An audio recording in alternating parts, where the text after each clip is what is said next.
दोस्तों, आजकल की भागती दौड़ती ज़िंदगी में हम लोग पेन रिलीफ़ के लिए कोई ना कोई पेन किलर ज़रूर अपने पास रखते हैं।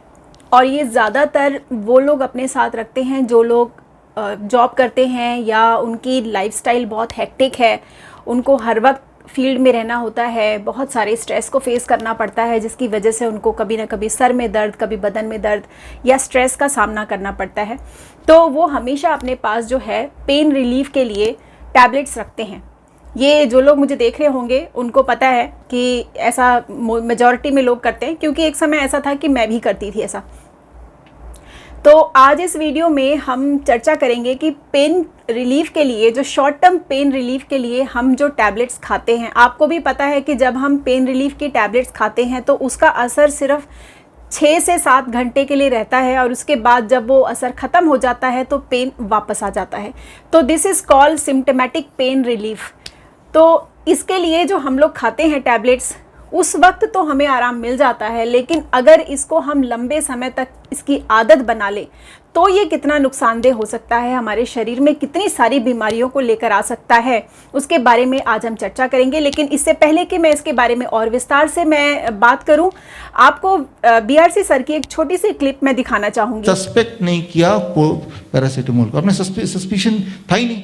आप लगते हैं कि ये तो अमृत है, इसका कोई कनेक्शन नहीं है। तो देखिए, जो आपको बताया जा रहा है और जो टेक्स्ट बुक में लिखा है, these are two different thing, we have to understand. तो यहीं पे ये Davidson principle and practice of medicine 23rd edition ले लें, या इसका 20th एडिशन से मैंने ये पैराग्राफ निकाला है।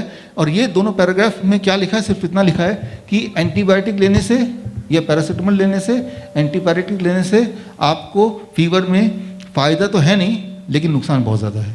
तो मैं ये बोलना चाह रहा हूँ, जो लिखित में वो तो ये है, लेकिन जो प्रैक्टिस में है ये इसका उल्टा है, राइट। प्रैक्टिस में जो ओरली डॉक्टर देते हैं वो इसका अपोजिट है, तो रिजल्ट तो अपोजिट ही आएगा ना। फिर अगर आप लंबे समय तक किसी भी पेन किलर को ले रहे हैं तो उससे आपके जो सेल्स हैं, जो नर्वस सिस्टम तक ये मैसेज पहुंचाते हैं कि आपकी बॉडी में पेन हो रहा है, जिसको नोज रिसेप्टर कहते हैं, वो डैमेज होना शुरू हो जाते हैं और उसकी वजह से आपका पेन का जो टॉलरेंस है वो भी आपका बहुत ज़्यादा कम हो जाता है, जिसकी वजह से आप और ज़्यादा दवाइयों पे निर्भर हो जाते हैं। तो ये ज़रा से दर्द पे दवाइयाँ खाना अच्छी बात नहीं है। ख़ास करके पैरासीटामोल खाना तो बिल्कुल भी अच्छी बात नहीं है। इसकी वजह से आपको टन्स ऑफ प्रॉब्लम्स हो सकती हैं। आपके लिवर में डैमेज करेगा, क्योंकि ये बहुत हाईली टॉक्सिक होता है, जिसकी वजह से ही आपके लीवर को ख़राब करता है, आपकी किडनी को ख़राब करेगा, आपके प्लेटलेट्स को ख़राब करेगा। आप मतलब आपको ब्लड डिसऑर्डर देता है वो। आपके बॉडी में जो आपके ब्लड में जो प्लेटलेट्स हैं उनको उनका काउंट कम कर देता है ये। आपके हीमोग्लोबिन को कम कर देता है, वाइट ब्लड सेल जो है वो ड्रॉप हो जाते हैं। और आपको पता है वो आपकी इम्यूनिटी है, आपकी इम्यूनिटी का एक पार्ट है, तो इसकी वजह से आपकी इम्यूनिटी भी कम हो जाती है। अगर आपकी इम्यूनिटी कम हो जाएगी तो इमेजिन करिए कोई भी बीमारी आपको बहुत आसानी से लग जाएगी। इसलिए इस दवाई को खाने से पहले आपको बहुत सोचना चाहिए कि आपको क्या रियली में ज़रूरत है। दोस्तों, किन लोगों को पैरासीटामोल नहीं लेना चाहिए बिना किसी एक्सपर्ट के एडवाइस के, उनकी जो लिस्ट है वो मैं आपको बता दूं, ताकि आपको पता हो कि आप तो कहीं उस लिस्ट में नहीं हैं। तो जिन लोगों को डायबिटीज़ टाइप 2 की प्रॉब्लम है वो लोग इस दवाई को बिना किसी गाइडेंस के ना लें तो अच्छा है, क्योंकि उनकी दवाइयों के साथ ये क्लैश हो सकता है। जो लोग हाई अल्कोहल कंजम्पशन करते हैं वो लोग भी इस दवाई को बिना किसी एक्सपर्ट के एडवाइस के ना लें तो ही अच्छा है। जिनको लीवर का कोई डिसऑर्डर है, किडनी का कोई डिसऑर्डर है, वो लोग भी इस दवाई को ना लें, क्योंकि ये उनके डैमेज को और ज़्यादा बढ़ा सकता है। जिनको एपिलेप्सी की प्रॉब्लम है, उसके मेडिकेशन पे हैं, वो लोग भी ये दवाई ना लें। जो वॉमिटिंग, नाउजिया की दवाइयाँ खा रहे हैं, उन्हें भी पैरासीटामोल बिना किसी गाइडेंस के नहीं लेना चाहिए। जिन पेशेंट्स को सीजर की प्रॉब्लम है, मिर्गी के दौरे पड़ते हैं और वो दवाइयों पर हैं, उन लोगों को भी पैरासीटामोल अपनी मर्जी से नहीं लेना चाहिए। आप लोगों के लिए मैं ये कहना चाहूँगी कि आप लोग, अगर आपको बुखार चढ़ता है तो प्लीज़ नेचुरल तरीके से उसको ठीक करिए। दवाइयों का सहारा ना लीजिए, क्योंकि ऑलरेडी आप दवाइयों से अपने आप को काफ़ी हद तक डैमेज कर चुके हैं।